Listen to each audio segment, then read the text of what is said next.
All right, we are on to our second lecture in week 4 on neuroethics.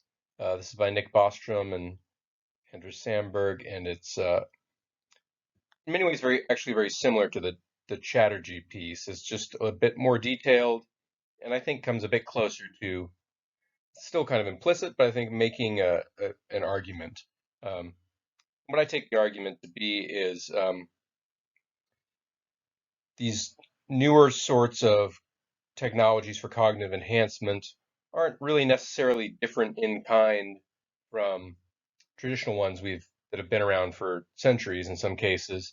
Um, and similarly, that all the ethical concerns about these newer technologies uh, are concerns that we don't really have for those older ones that we accept. And so it's not clear that if there's nothing wrong with, for example, university education, then it's hard to argue that there is something wrong with taking a pill that can enhance your memory or something like that. So we'll get into the details now.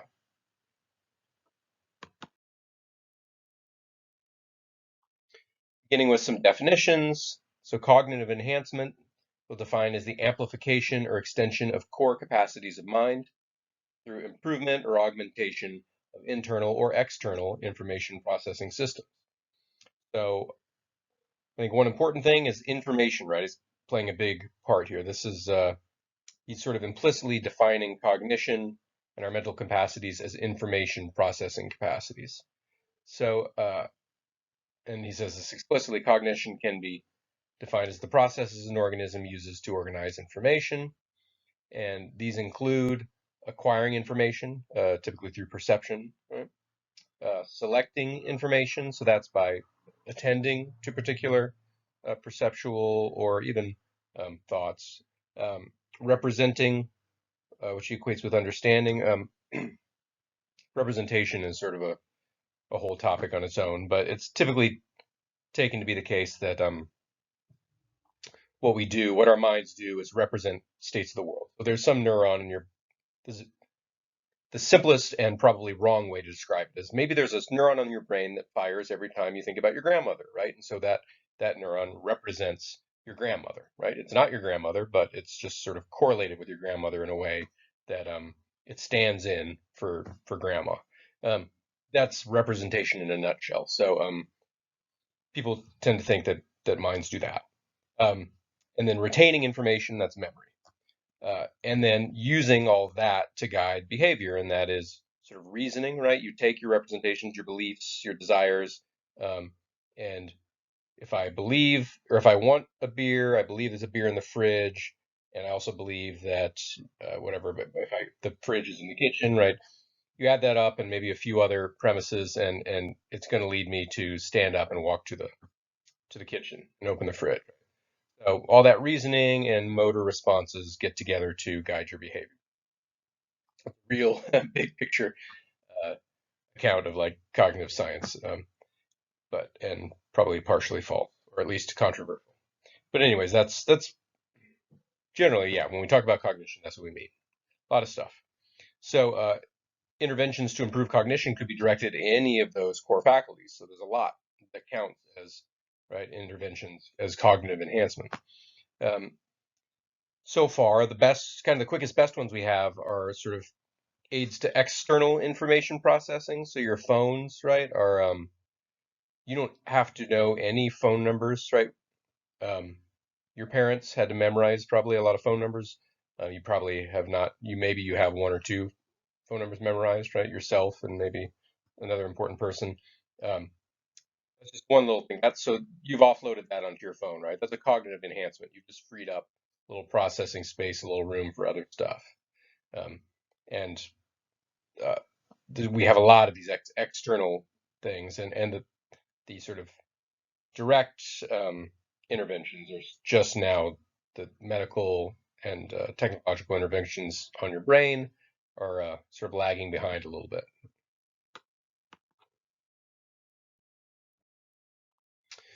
All right, so types of cognitive interventions. So an intervention aimed at fixing a cognitive defect is therapeutic, and we'll call other interventions purely cognitive enhancement. Um, that seems to be a clear enough distinction. In practice, it can be difficult to maintain. Um, there's such wide sort of differences in people's cognitive capacities that you might enhance one person, right, and they might still be worse than another person, right? So that level of function would still be a defect for someone else.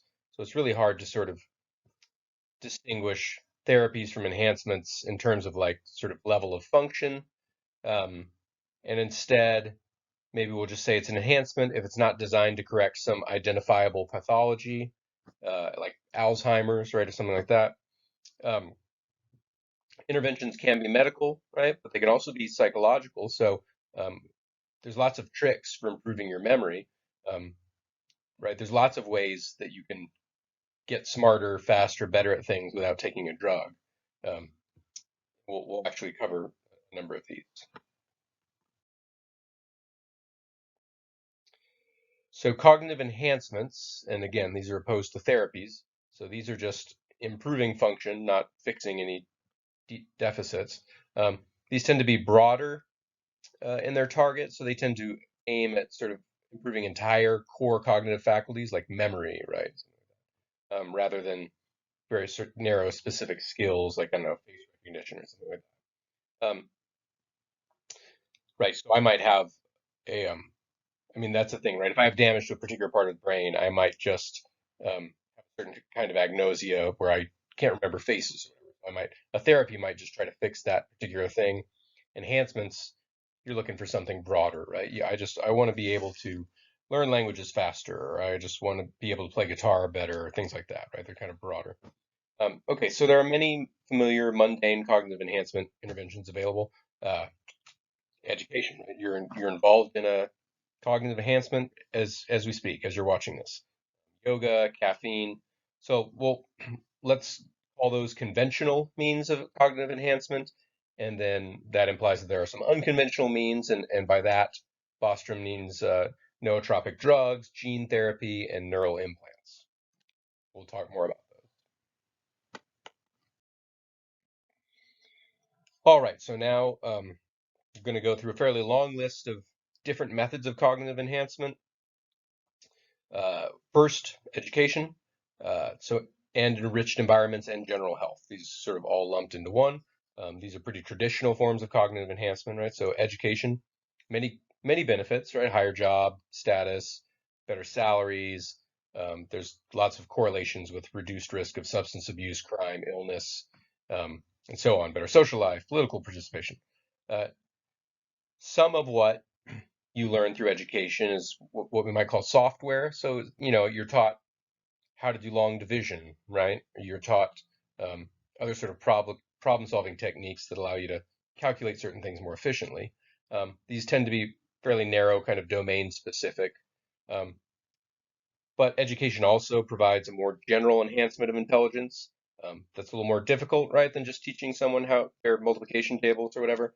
Um, that's kind of what we do in philosophy, actually. That's why philosophy is hard, right? We're teaching you for very general sort of logical and reasoning skills.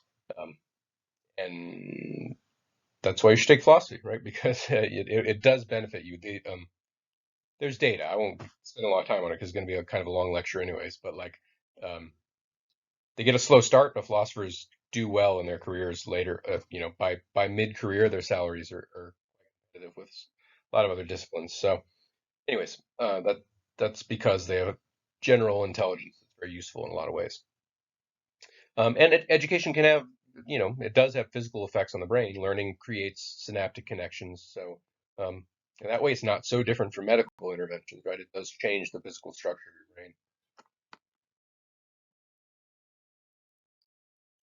brain. Enriched environments. So uh, being in a good environment, particularly in childhood, is a form of cognitive enhancement, right? So if someone is exposed to lead as a young child, that will reduce their cognitive performance.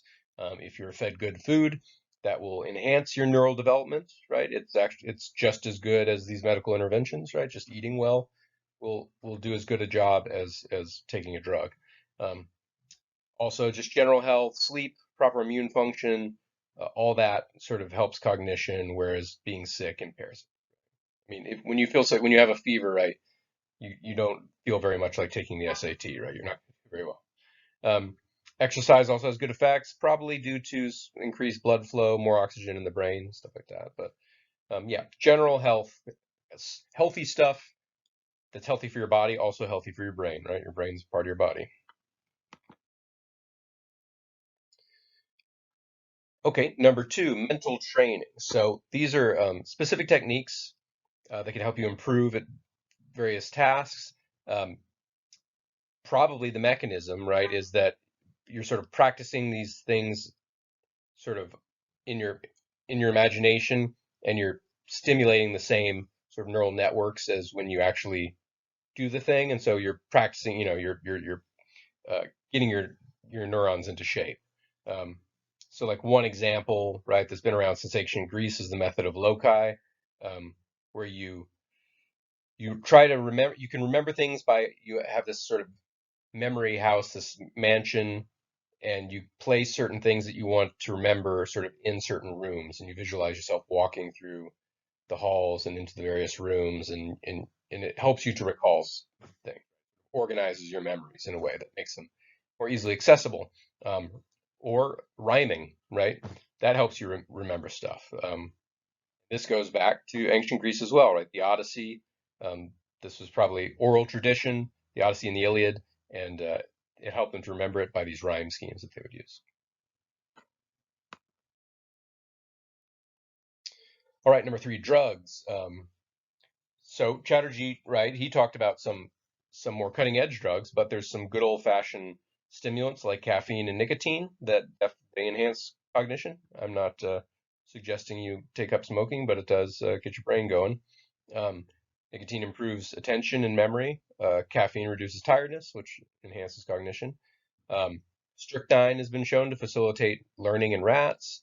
Um, Again, there's another long list of memory drugs with long names that you don't have to know, but uh, dietary supplements, amino acids, glucose, creatine seem to help your cognitive function. Stimulants uh, like blanking on amphetamines and stuff, right? They do sort of help you with learning. Um, they help with sort of neuroplasticity, I guess. The cholinergic system. Uh, there's a lot of drugs that improve encoding and retention and memory. Um, we might be able to get drugs that can selectively like get rid of memories, and that could be helpful in phobias or addiction. So the Chatterjee talked, I think, more about some examples of drugs, but we're aware of these. But part of the point here is like, yeah, they range from sort of very new, very sophisticated, drugs that affect your neurotransmitters, um, to like good old fashioned, stuff like caffeine. There's transcranial magnetic stimulation, which can increase or decrease the plasticity of a region. I've seen it. I always thought of it as mostly, I've seen it mostly in studies as a decreasing, right? So it's a magnetic field, and your brain is sort of an electrical organ in many ways, and so if you put a big magnet next to your head, it will actually like sort of scramble your brain a bit. So I've seen like recordings. I tried to find the video and I couldn't find it of someone talking, and then they put the TMS next to their language system. They just start talking gibberish. They can't even, right? They can't form words, and then you pull it away and they start talking. I guess it can, maybe it can help improve stuff too. But at any rate, that is an intervention. Um, Genetic modification. So this, we don't do it on humans because it's unethical, but we do it in rats all the time in our experiments in psychology and cognitive science. And you can certainly give them uh, genetic interventions that will make them better at various things.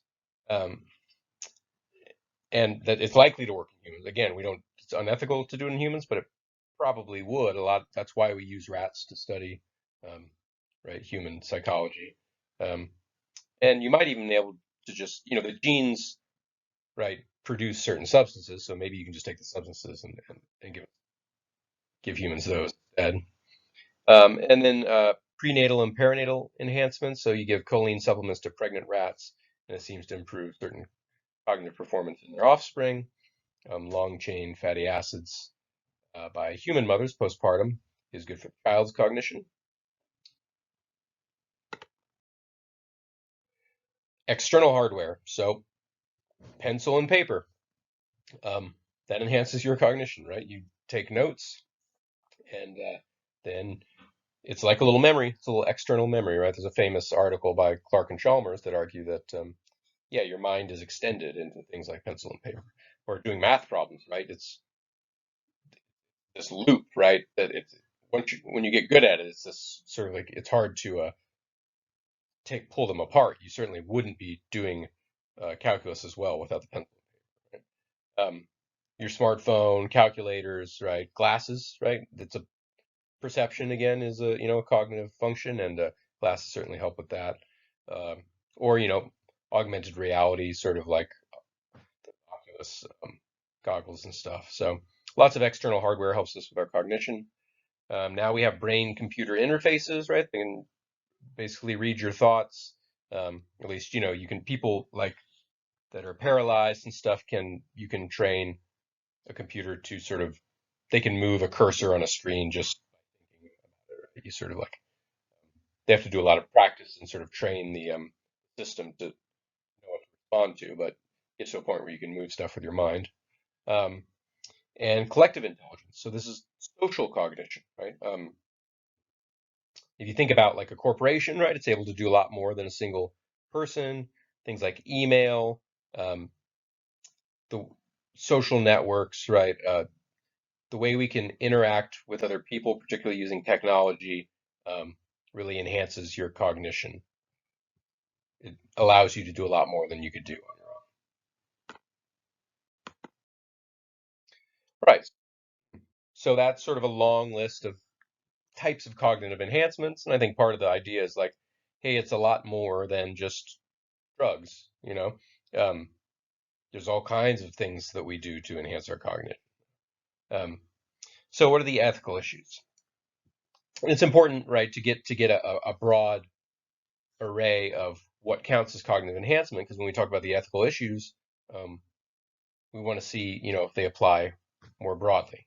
Um, so safety concerns, these tend to typically focus on the risks associated with drugs and other medical interventions, but there are also risks associated with external cognitive enhancements. So using your phone to enhance your cognition, there is the risk of people, right, hacking your phone, getting your information, getting your bank information, so on. Um, Collaborative intelligence, right? Social networks may help your cognition, but they can also be dangerous places in a way, right? There's a lot of toxic people, online bullying, right? So on. People uh, can be a very negative environment, have negative effects on people as well. Um, Psychological techniques typically considered fake or safe, right? If I again my memory mansion where I play, that helps me enhance my memory. Uh, but they do have long-term effects. So I don't know. Who knows, right? Maybe they're not so safe. Um, Education can be risky, even, right? You could be manipulated, right? Who's educating you? It depends on where you're at, the system, right? You certainly can be indoctrinated, radicalized, right?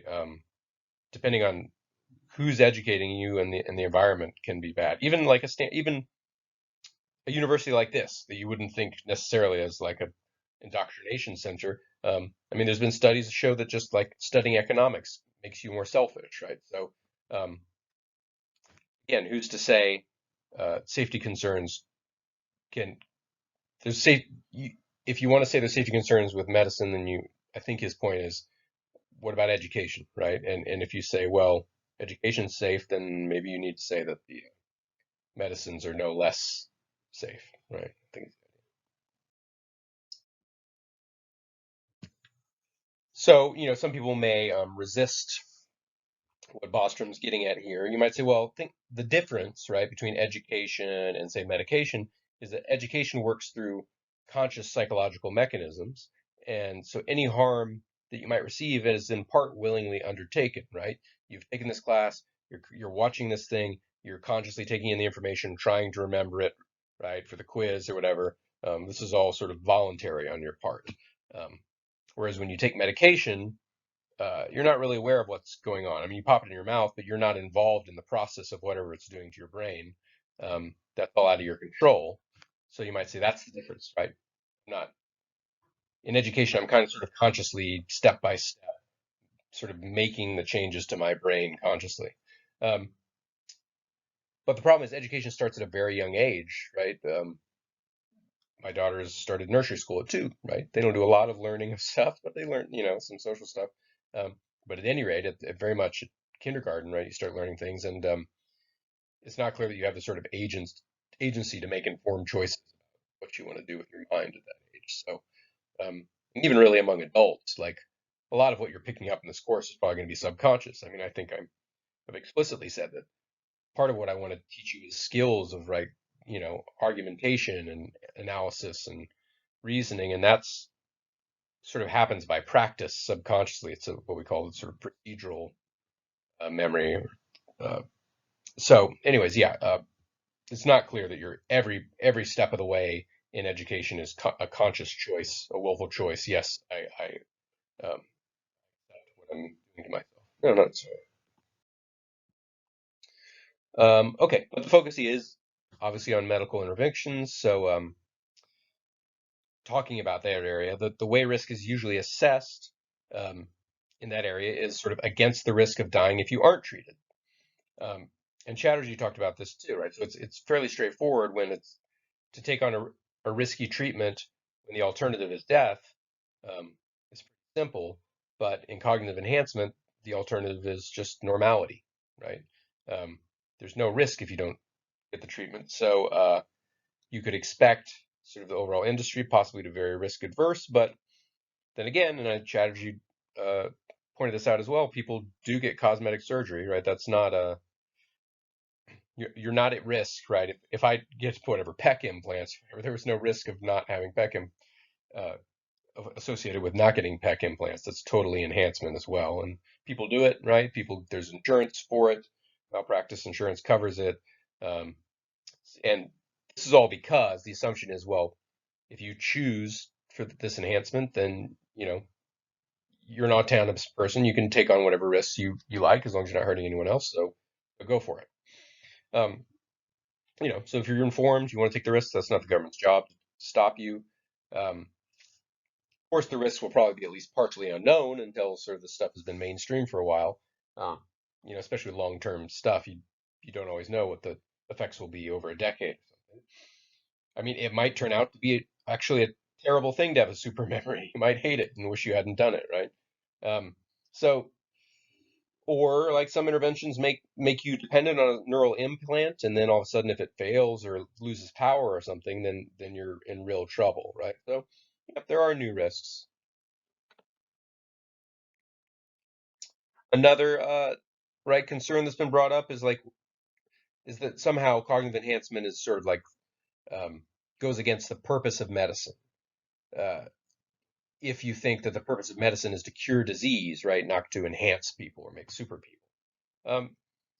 But of course, as we've seen, there's lots of currently accepted medical procedures like cosmetic surgery and contraception that aren't cures for any disease. So we do this all the time.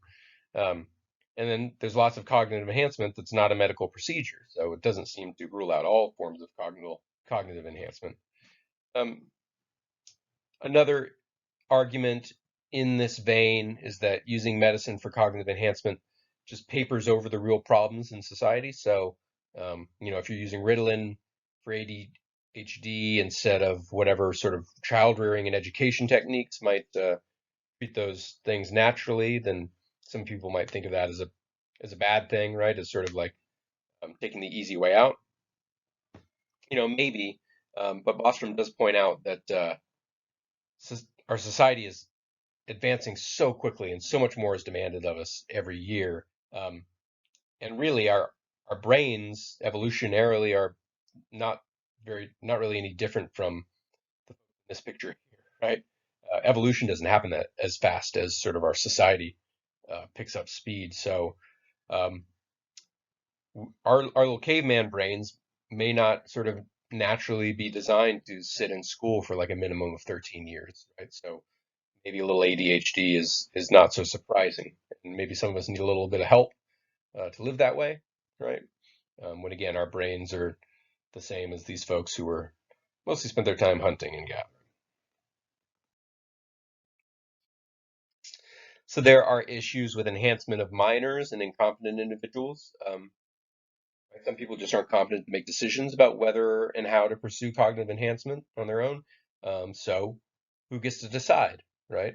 Um, if someone has a cognitive deficiency that has made them incapable of making the choice to enhance their cognition, you might think you would want to enhance their cognition up to this level of moral responsibility, but um, it's hard to say when they can't consent to it, right? Um, Same for non-human animals, right? Uh, should we make dogs smarter so they can communicate with us? I don't know. There are issues around procreative choice and eugenics. So if you could cause your unborn child to be cognitively enhanced, right, by some intervention, should you do that? There's a few ways that you could approach that. You might just, if each sort of egg could be um, analyzed for its genetic profile, and you could pick the best one, right, and fertilize that one um, that by analyzing it will produce a child with the best cognitive capacities. Should you do that? Um, Maybe, right? There's an argument that says, yeah, you have in fact, you have a duty to choose the best possible child, right? Um, but on the other side, some people have argued, well, no, all of a sudden now your child has become a product, right? You're just evaluating and constructing the best child, um, and something feels wrong about that. Although they kind of have to clarify what exactly is supposed to be wrong with that. Disability advocates are concerned that genetic selection of embryos is going to just be inherently ableist, right? If people can tell by looking at the egg that their child is going to be deaf or has some probability of deafness, um, are they going to just choose to reject that egg? Um, and then are there going to be no more deaf people in the world? And is that a better world, right? There's people that are currently deaf that may accept the situation, right? Uh, Blind, right? There's many, I don't know, prominent like Stevie Wonder, right? Is Stevie Wonder would he be Stevie Wonder if he weren't blind, right? And would it be a better place if his parents had sort of chosen a different? Um, okay, and some say that genetic selection is a sort of tyranny over the unborn, right? Where you're sort of like deciding what this person is going to be like, and other people will say, no, no, I would like to be born the best self I could be, right? I wish my parents had chosen, um, my a better brain for me. That's the ultimate freedom, right? To be the best you can be. Of course, you may recall from week one, this gets into all these issues of metaphysics of the self, right? And if it's a different egg, then is it even you? A lot of people say no. So there's a lot of, I don't know, interesting intersections that maybe a paper could be written on.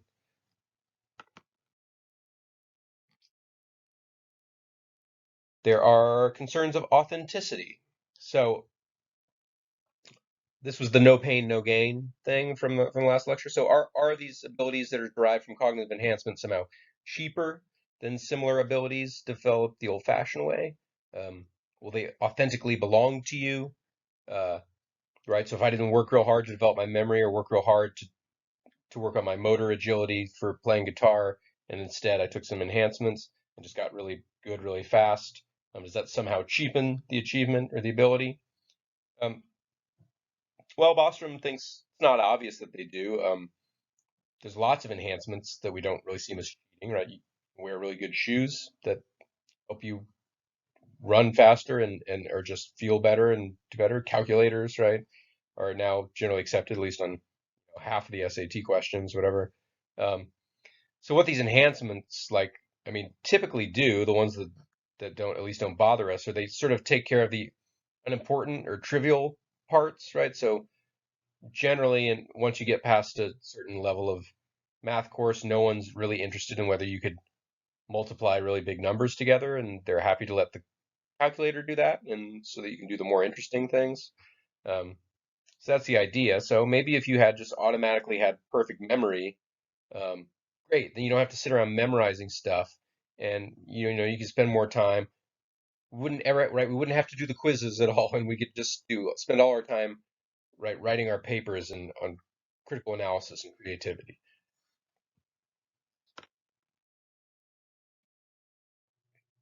Another worry about authenticity is that cognitive abilities are going to become sort of commodified, sucked into this whole world of marketing and advertisements. I'm sure you see, if you ever watch television, it's just swamped with sort of ads for various medical treatments and pills and stuff.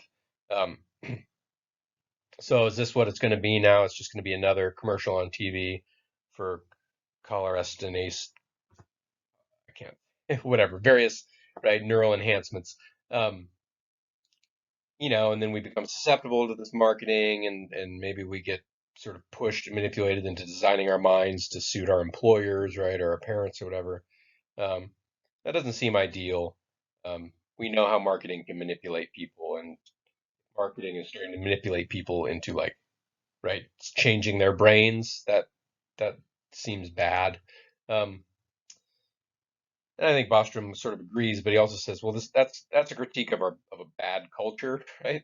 Um, Not so much a critique of cognitive enhancement in itself. So, yeah, if you got a crappy culture, it's going to take a good thing and make it crappy, right? But it's not the thing's fault, right? It's not the cognitive enhancement's fault. But he does concede that, if our culture is bad, well, that's the one we have. So, when we think about deploying these things, we have to think about it in that context. Okay, nearing the end here. So other ethical issues, hyperagency, playing God, and the status quo. So you might think human wisdom, right, is insufficient to handle this sort of power. So maybe we can be super smart, but it doesn't mean we're going to be wise enough to use it properly, right? Use it to the best ends. Um, right? You might think that designing our own cognitive abilities and enhancing them is sort of like playing God, except that we're not as wise and as just as God. So that's a recipe for disaster, you might think. And other people say, yeah, it's no worse than any other technology. You can learn to live with it. Right? If you look at where we're at now compared to 200 years ago, like we've got incredible power, maybe godlike powers, right? And for better or worse, we didn't end up destroying the Earth in a nuclear right war. So hey, chalk one big one up for us, right? We played God with the atom, and we did relatively all right.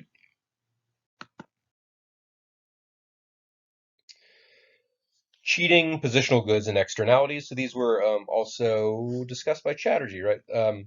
So if cognitive enhancement is a purely positional good, and by positional he means it's only good insofar as it sort of places you ahead of competitors, then you've got this Red Queen race problem where people are running to stand still. They're just taking more and more drugs, but they're not really getting ahead of anybody else. So that would be a problem.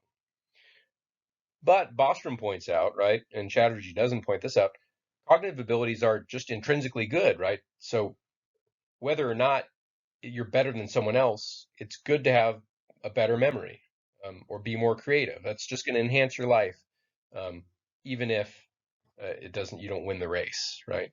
Um, so it might be in overall good for society if people were smarter, right? So by enhancing your own cognition and getting involved in this race, maybe you're doing everyone a favor. Maybe right, a rising tide lifts all boats, and maybe people will stop voting for terrible people, right? Because they're a little bit smarter, and maybe we'll get a handle on global warming and stuff, right?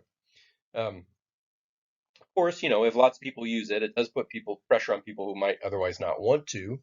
Um, I don't know. But he says you can compare it to literacy, right? So at this point, if you want to get any kind of job, you need to be able to read. That's a cognitive enhancement, and it's just basically um, it's required. All right, you're left in the dust if you don't do that. So that might be the case with these other cognitive enhancements at some point too. Um, but if it is analogous to illiteracy, right now we don't typically think of the illiterate as victims of some horrible cognitive arms race, right? We think, well, yeah, sorry, you need to learn to read. We'll help you, right? We'll give you free public school, but yeah, learn to read, right? That's sort of a requirement now to exist in this society. So maybe, cognitive enhancement might go that same way. Okay, and final ethical concern, inequality. So the concern Again, we saw this in Chatterjee, is that the rich will be able to take advantage of cognitive enhancement, but the poor will not, right? And so that's just going to exacerbate the inequalities. The rich are going to get smarter, get better at making more money, um, and the poor are just going to sort of stay the same or get relatively worse. But Bostrom points out, and Chatterjee doesn't, there's a few assumptions in here that are not obviously true necessarily, right? So first of all, it assumes that cognitive enhancement is going to be expensive. Um, some are, right? Good universities are expensive, um, but not all cognitive enhancements are. Some are cheap, like caffeine. So um, a lot of that will depend on the price, right? Um, it also assumes the effect is going to be the same on all people, but there's actually some evidence that these cognitive enhancements are more effective for people sort of lower on the scale with a lower baseline cognitive function. So it might be diminishing returns as you get smarter, and it actually might sort of boost, right, the lower people up faster and then not boost the higher people up as much and start sort of level people out. Um, And it's not a given that society wouldn't treat cognitive enhancement as a public good. Chatterjee seemed to assume that it would be like other healthcare, where like only the rich are going to get it. But we, some countries have that's a weird kind of United States thing actually. A lot of countries have universal health coverage, and even in the United States, like libraries are free, right? That's cognitive enhancement. So who knows, right? Maybe maybe the inequality issue will be a non-issue. All right, so that is a little bit long, right? But it's a much more detailed account of like the kinds of cognitive enhancement we have, sort of concerns, and then responses to those concerns. There's a lot of opportunity in there for paper topics if you're interested. And next lecture, we'll be talking about algorithms. I forget. I'll check it out, but I'll see you next lecture.